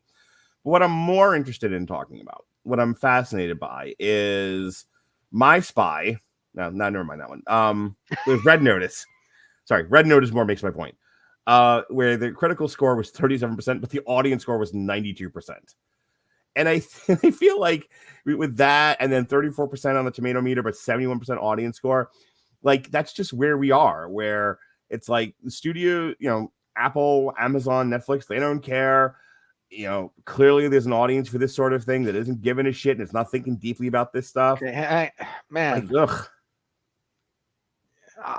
I'm fine with there being an audience for that. This feels like, how do I phrase this? This is one of those, like, there might be an underground movement here of like rally for Vaughn, the same way that there's like release the Snyder Cut people. Mm-hmm. Like there's people who like Matthew Vaughn films, and might be some skewing going on in that respect. That's all I'm saying. Yeah. Also, of all those movies listed, you might also like. Boy, that is a terrible list. That's an interesting day at the house watching movies. All right. So all critics was 34%. When you go to top critics, it drops to 19. Boy, a bad day at the There's office. just guys. too many things wrong with this for any self-respecting critic to be that positive. Right. And then again, this isn't one where, give us a good review or we'll shoot you. I don't give a shit. I bet all audience goes up to 90. Nah, 67. All right, the AI writes, Argylle gets some mileage out of its silly, energetic spin on the spy thriller, but ultimately wears out its welcome with a convoluted plot and overlong runtime. Well, that's about what we said. Good AI. The AI here doing a better job than most critics. Good on you. All right. So I got a chuckle out of the Critical Drinker's review of this when he bashed on Chris Stuckman, because all I could think about is, the former ex Mr. Alexis Hana, Chris Stuckman. Like, he doesn't like him either. Nobody likes him. Mark Commode of Commode and Mayo's Take, YouTube, top critic. We here, damn you, Hollywood, toil endlessly trying to give you good film review, but we don't get to be on Rotten Tomatoes. But Mark Bathroom over here, Mark Toilet on YouTube gets to be on Rotten Tomatoes, man. I don't understand it. This is the most fun a Matthew Vaughn film has been for a very long time. How you have the memory of a goldfish, sir? It wasn't that long ago. The Golden Circle was 2017. Which I didn't like, but sorry. Again, if you think, I understand that 2020 was hard on a lot of people, but okay, so a little bit of story time with Mark Radulich, and I'll keep this really, really quick. But part of the reason why Robert and I started doing this was, we started reading when we were further into this.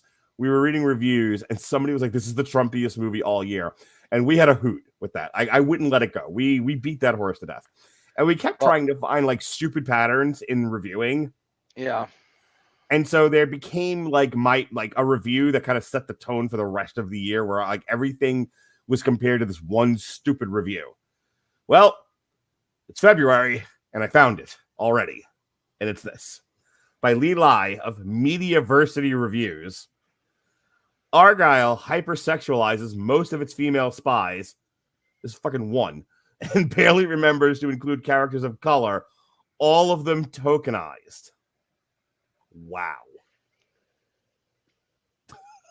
I think that one gave Robert brain damage. Mark, this is what happens when you don't beat your children. Oh, yeah. Do you remember what I was saying about, participation trophies? Yeah. That person was the victim of participation trophies, lawnmower parenting, and helicopter parenting. Both. This was someone who refused to tell you were doing a bad job, and this is the sad result of indoctrination into identitarianism. And for the record, that's hardly a left exclusive club. More than a few people on the other side lean into that. I'm more than happy to call them out. This one, accusing this of tokenism. Poor Samuel L. Jackson. I'm sorry. Samuel L. Jackson's not a token. He's an actor. Anyone could have been in that role. That role was not like, oh, we need a black guy for this. They put Samuel, the old guy. That's about as close as you get. You could have swapped Samuel L. Jackson and Bryan Cranston if the twist wasn't that Bryan Cranston was supposed to be her father. And even then, okay, you were adopted. Yeah, or stepdad. Who gives a fuck? Yeah, there's a million ways they could have gone with that. No, Jesus Christ. Hang on. Fucking Michael B. Jordan and Blondie McTits from fucking Fan Four Stick were brother and sister with the black dad. And we all complained about that because it was really stupid. But we didn't complain because they were mixed race, by the way. We just complained that it was dumb. Because it was dumb. When you do something that's tokenism. That's doing it just to do it. Yeah.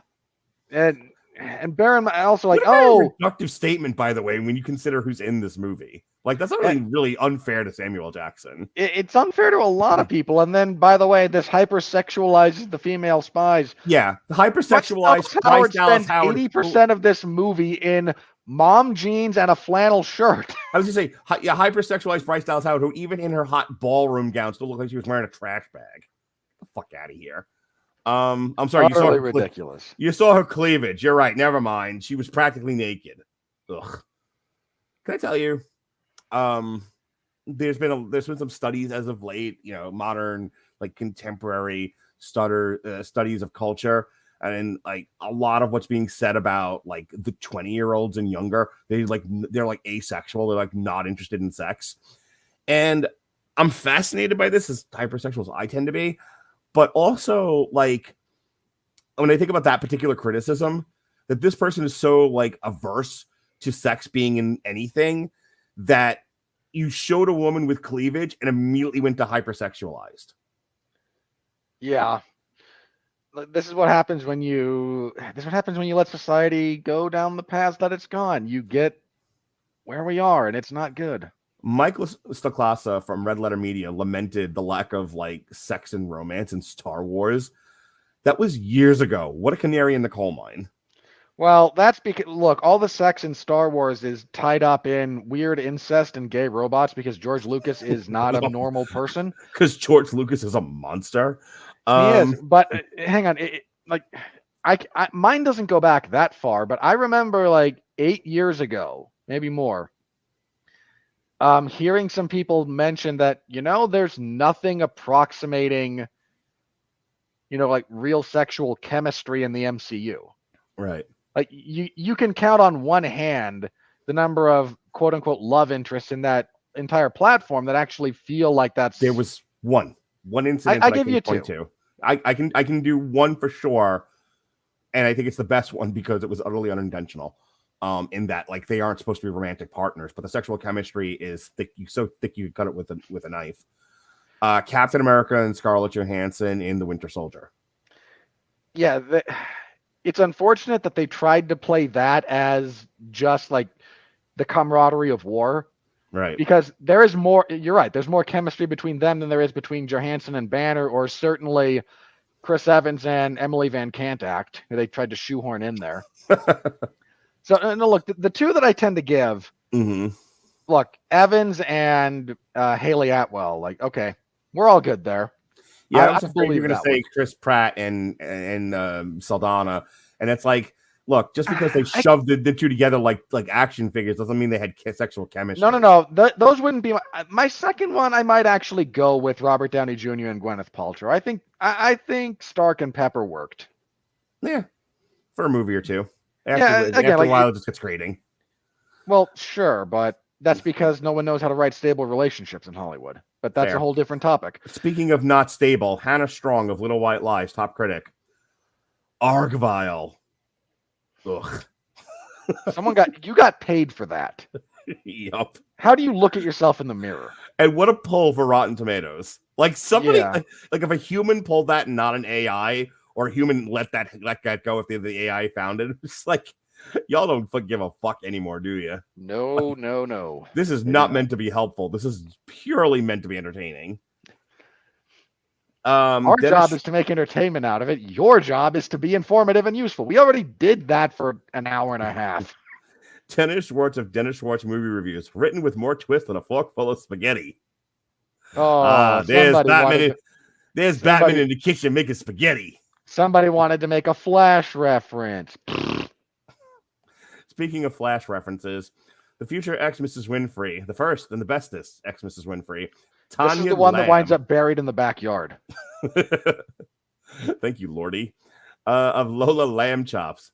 Argylle is a try-hard, and not everyone appreciates that, but I was entertained. Well, thank you, Tanya. We're glad to know what's going on in that lovely mind of yours. Behind the We're glad to know that blunt force persistent trauma will actually get through you to some level. Hey, what are you doing? Get off of that, Guillermo.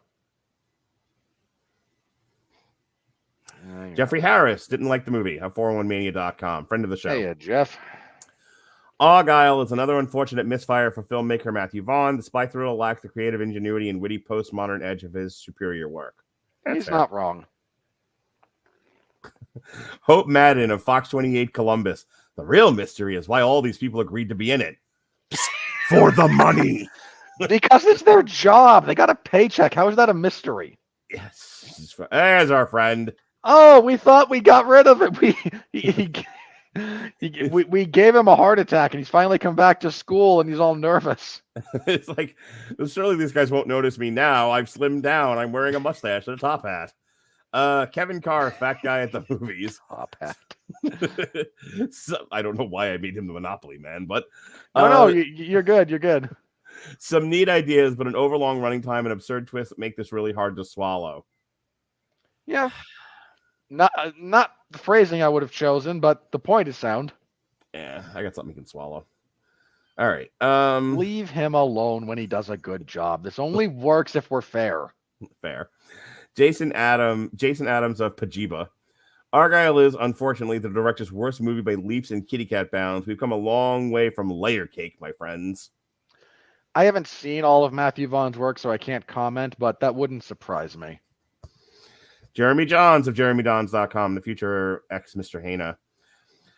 This movie actually had some fun twists, turns, and reveals. But by about the end of this thing, you're like, okay, you're jumping the shark big time here. For about the second time. This movie jumps the shark more than once. Also, no one has said jump the shark in 20 years.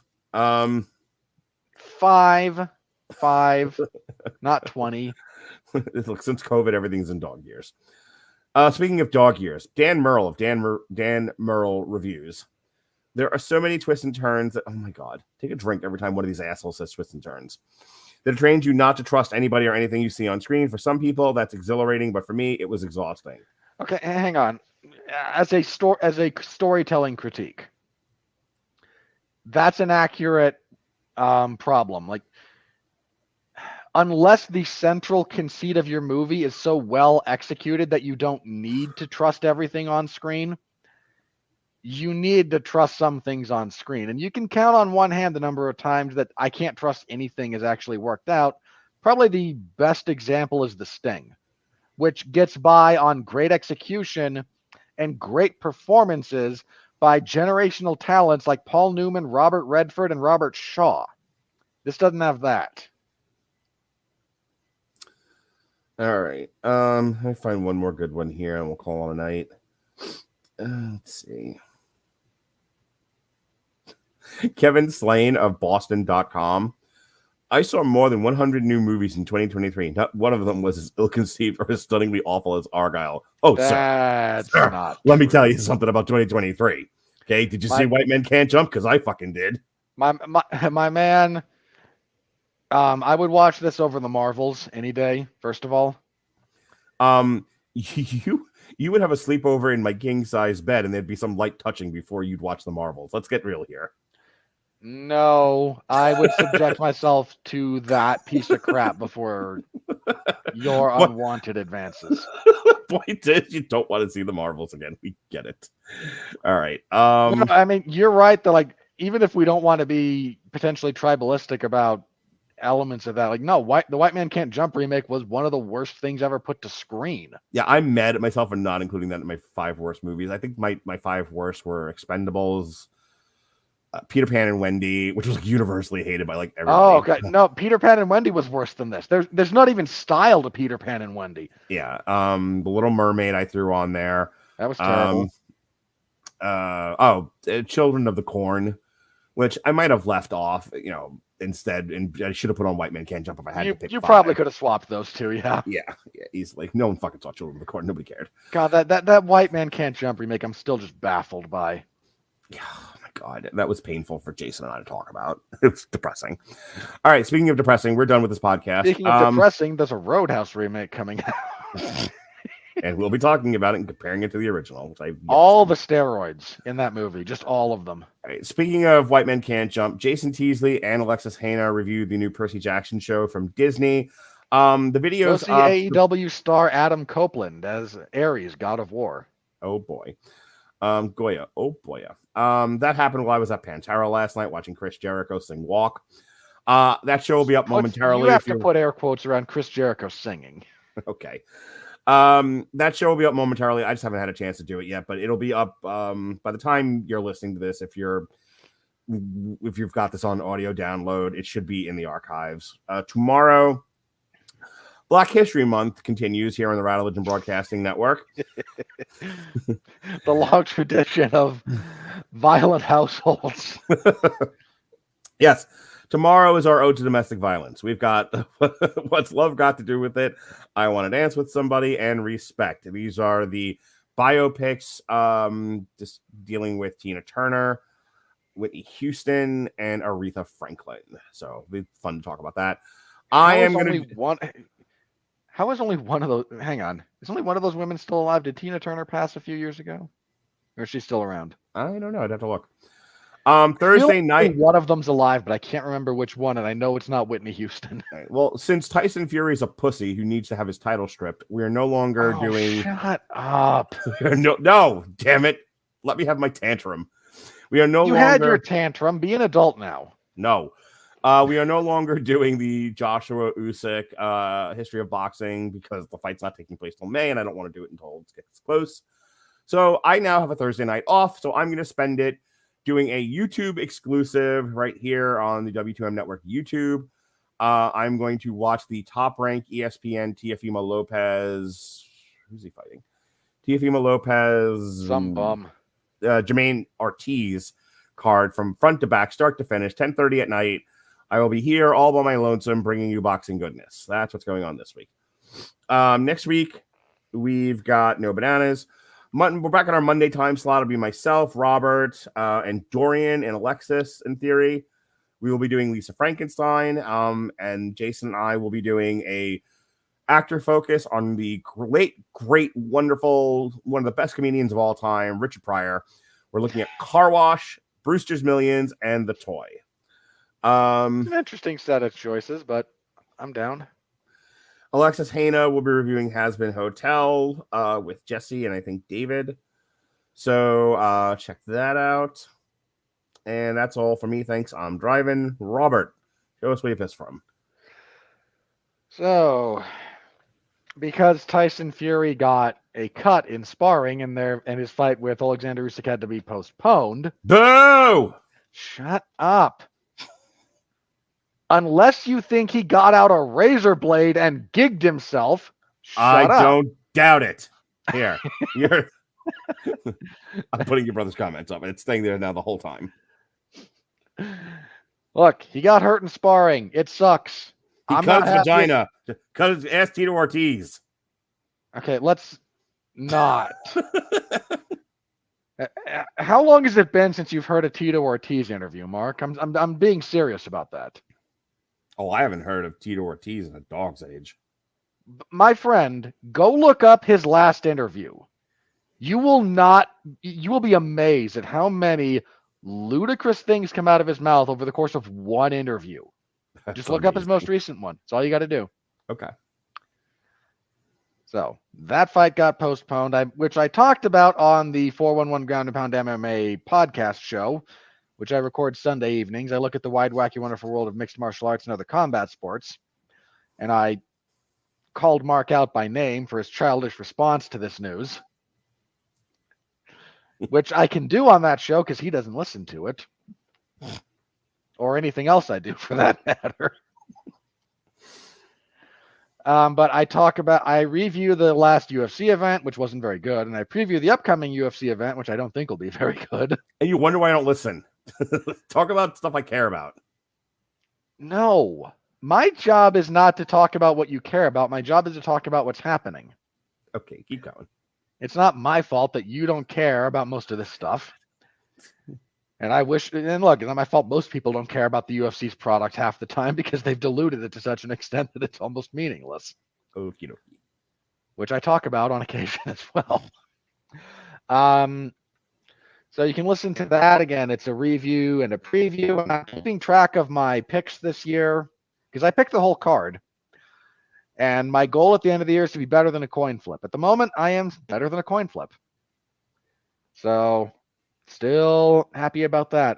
This coming week, so my coverage this week will be, in theory, something from MLW because they had an event on Saturday. Where they would also tape, television stuff. So I don't know if we're going to do another, hey, here's 2 hours of mediocre product, or if we're going to stretch it out over several episodes of Fusion. But whatever they do, I will be covering it. So if they release it, I'll talk about it. I covered WWE SmackDown on Friday. And Mark, I hate wrestling fans. Uh-huh. You gonna talk about Cody giving his spot to The Rock?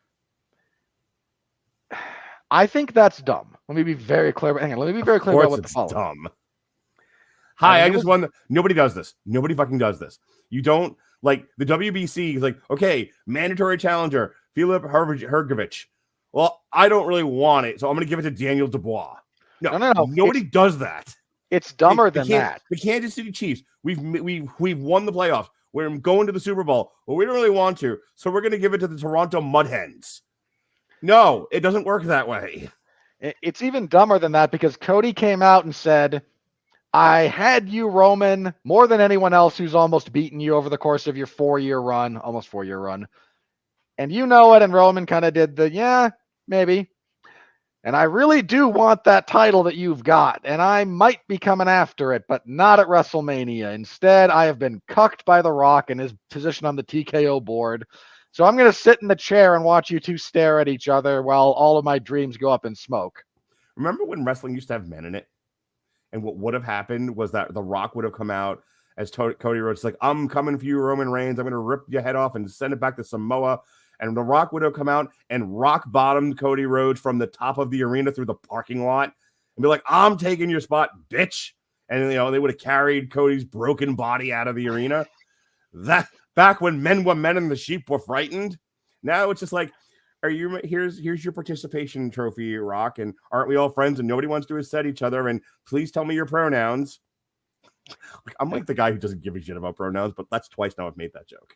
So the end result of that being 53-year-old Rocky, who hasn't worked a match in 12 years and injured himself in the last one he worked, and now he's on more steroids, is almost certainly going to be in the main event of WrestleMania. And I think this is dumb, but I don't actually care because pro wrestling is dumb. And that's okay if you like it. Just admit that it's kind of dumb. It's dumb. But everything exploded after this. Including CM Punk's pec. The tricep. Tricep, which he did earlier. But again, everything kind of blew up. And now you have the people who want to be positive yelling at the people who are negative. The people who are negative yelling at the people who want to be positive. Here's what should happen. Take Roman Reigns and The Rock off the card entirely. Let the main event be Vince McMahon versus everyone who's ever accused him of anything. That would be a UFC event, not an MMA, not a WWE event.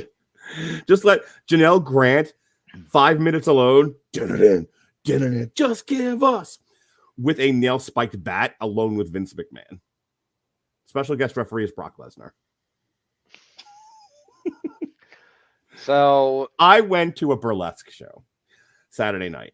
Okay. It was the Be Mine burlesque show done by the Femmes and Follies burlesque troupe here in the Tampa Bay area. And that all sounds terrible. It was amazing. And one of the acts was a male and a female. The guy looked like fucking Diesel, like Kevin Nash. And he had this dainty woman using him as a pole to dance on. So he's like 6 foot whatever, and she's like 3 foot. Kevin Nash is 7 feet tall. Okay, yeah. Okay, so he's like 12 feet tall, right? And the girl's like 3 feet tall, and so she's just bouncing off him like Rey Mysterio. This is Alexa Bliss and Braun Strowman, right? Yes, more or less. So much cooler than Braun Strowman. So he's like flipping her around and doing shit with her. And it looks really, really cool. Like at this point, you don't even realize you're watching a burlesque act so much as you're watching an acrobatic, like almost like Cirque du Soleil kind of a thing. Yeah. Because she's like flipping around and doing stuff on his arms and everything, and like never touching the ground. And she, like the actual like core strength that she has was really impressive. Like no joke, as an athletic thing, this was pretty awesome to watch. But you're a wrestling fan when a guy has a woman with her legs on his shoulders in the Bubba Ray Dudley, Mae Young about to powerbomb you position. The powerbomb position. And you can't help but yell, get the tables. I'm at a burlesque show on a date. Did you yell, get the tables? I was about to. It was like, had I not been there with my girlfriend and didn't want to get arrested in Ybor City, I would have, like an incel, gotten up and screamed. Big, fat, bald, bearded guy yells, "Get the table!" At this lovely couple doing a wonderful performance for us. But wrestling has ruined my life. Wrestling has not. I am not convinced wrestling has made anything better other than potentially monetarily for a few of the people involved. I just like that I can't watch a perfectly lovely athletic dance without yelling, "Put this bitch through a table." Speaks volumes about the deteriorating state of my mental health. Well, add your growing misogyny. Oh, by leaps and bounds. Finish, she said. Yeah, speaking of your misogyny. And I'll be covering the UFC event on Saturday, so stop by, say hello. I always appreciate it. And again, the 411 Ground and Pound MMA podcast every Saturday. Sunday evening I record, so Monday morning you can find me over there. And yeah, that's kind of it for me for the week. So we'll be back next week for more depression. Tune in for Suicide Watch 2024. All righty. For the cheerful Robert Winfree, I'm the women's advocate, Mark Radulich. Be well, be safe, and behave.